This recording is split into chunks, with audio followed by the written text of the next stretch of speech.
迎嚟到 UBB Playground。今日我哋整一款波蘭麵包，等大家做早餐同小食㗎。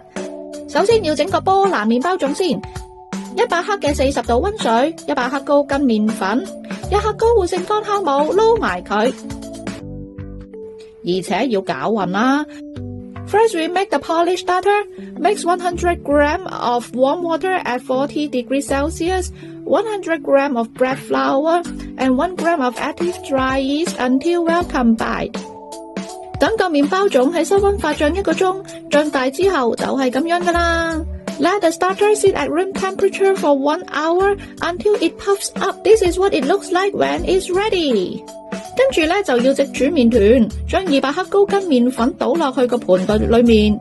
Next, make the main dough. Mix 200 grams of bread flour, 2克高活性乾酵母，2 grams of active dry yeast, 35克奶粉，35 grams of milk powder, 60克糖撈勻佢 ，and 60 grams of sugar until combined.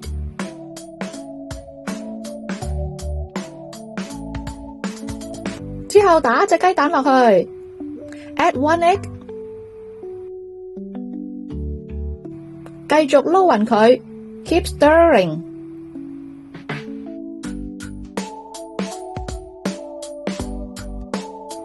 放咗1晚嘅波蘭麵包種出場啦，將佢倒落去啲麵粉度 ，add the polish starter， 一路係咁撈勻佢 ，keep mixing。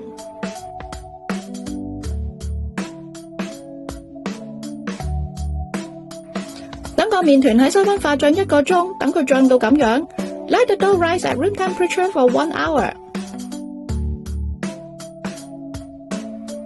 之後將個麵團平均切開 ，then divide the dough into equal pieces。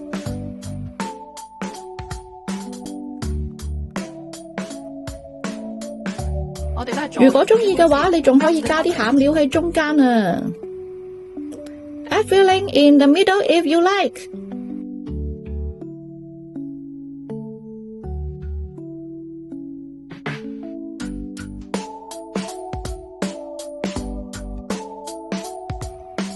個手加啲油，跟住咧就將每一塊嘅麵團咧就慢慢搓成一個包仔咁樣。Grease your hands with a little bit of oil and roll each piece into a bun。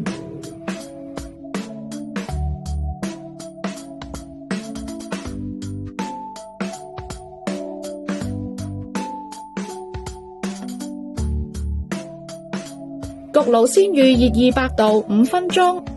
Preheat the oven to 200 degrees Celsius for 5 minutes。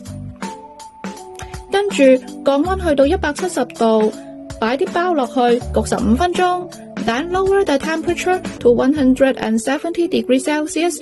Put the buns in and bake for 15 minutes。大功告成，耶！